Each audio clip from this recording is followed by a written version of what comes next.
Ça m'a beaucoup plu cette idée de label coup de poing quand Hélène Fiamma, la directrice de J'ai lu, m'en a parlé, parce qu'il se trouve que moi en tant qu'éditeur, j'emploie très souvent le mot percutant. Ce que j'ai cherché à produire, c'est de l'impact.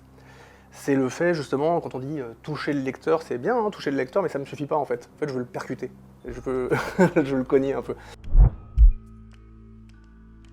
Pour le coup, elle s'impose dès le titre. Il est juste que les forts soient frappés. Elle était tellement bien construite, elle sonnait tellement bien, elle claquait tellement comme une accroche que j'ai vraiment cru au départ que c'était une phrase tirée de la Bible ou de Saint-Augustin, etc. Et j'ai fini par comprendre que non, en fait, ça sortait de mes tripes. Les gens qui sont animés d'une certaine force, qui en l'occurrence est l'amour, les gens qui s'aiment, lorsqu'ils sont frappés, peuvent trouver dans le combat une forme de vérité. L'histoire de ce bouquin, c'est un couple, un jeune homme et une jeune femme qui s'aiment. Ils sont frappés par la maladie, elle est frappée par la maladie et lui, il l'accompagne dans le combat. Ils ont un ennemi, qui n'est pas la maladie en fait, qui n'est pas la mort, mais qui est la peur. Et ils ont un allié qui est l'amour.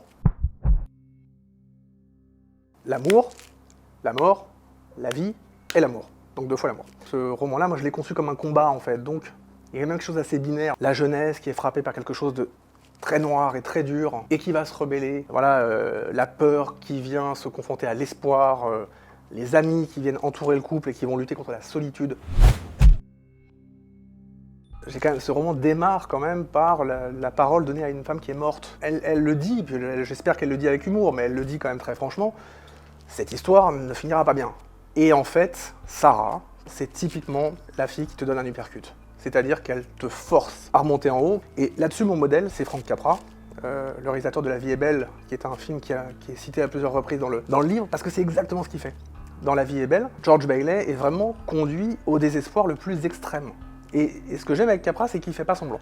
Il l'emmène vraiment tout en bas. Et pour aller le chercher, il est obligé d'aller chercher un ange. Donc il y a un truc, tu peux pas aller plus haut. Il y a un combat qui me fait vibrer et pour lequel je fais des choses, c'est la lecture. C'est l'accès à la lecture. Il se trouve en plus que je propose des romans, soit pour les enfants, soit à destination des ados, des jeunes et tout. L'idée, c'est de les accrocher ou de les raccrocher à la lecture. Ça peut paraître anodin, c'est pas forcément des grands combats humanitaires et politiques, mais ça m'anime profondément et au fond, ça a quand même une importance parce que on sait que la lecture est une des clés qui permettront de sauver le monde. Je pense que j'ai un problème avec la faiblesse, c'est pour ça que j'ai écrit « Il est juste que les forts soient frappés ».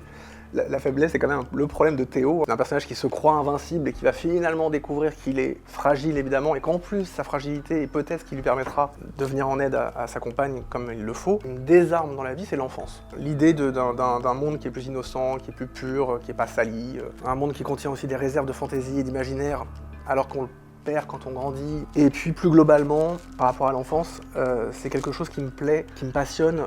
Les univers d'enfance me passionnent dans la fiction. Des romans comme Stand By Me de Stephen King ou Ça de Stephen King encore, les Goonies même, tous les films comme ça qui mettent en scène des bandes de gamins unis face à une certaine idée du monde adulte qui est souvent aride et assez sec, face auquel ils ripostent par eux, leur innocence et leur truculence, ça me parle.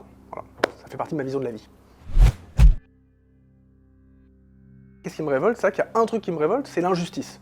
Mais depuis toujours, hein, depuis que je suis gamin, c'est un truc très fort pour moi. Et à un moment, je me dis, c'est marrant, parce que j'ai quand même écrit un bouquin qui s'appelle « Il est juste que les forts soient frappés ».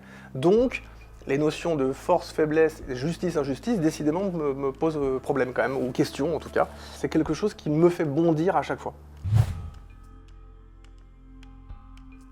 Moi, je déteste l'idée d'épargner le lecteur. Et l'esquive, qui n'a rien à voir avec l'ellipse, me semble être vraiment un renoncement, quoi. Moi, je partage avec Théo ce côté tête en avant. J'aime l'idée de me projeter vers l'avant, et ça passe pas du tout par l'esquive. Bah ouais, je l'ai cité en fait, hein, c'est Stephen. C'est Stephen King. Et ce qui est drôle, c'est qu'on pourrait se dire, tiens, c'est bizarre que cet auteur qui a écrit un roman relativement réaliste s'intéresse à un auteur qui est éminemment le maître du fantastique et de l'horreur. Je pense vraiment pas que mon roman soit réaliste au sens où on l'entend. J'ai vraiment voulu en faire une aventure et je dirais presque un roman, c'est pas un roman fantastique, mais en tout cas un roman de genre. Sarah, elle est extraordinaire. Je pense que Théo, à sa façon, c'est un personnage aussi extraordinaire. Donc tout ça fait que je pense que ce roman, il tient pas de ce qu'on appelle la littérature blanche. Il serait plus proche de ce que produit Stephen King.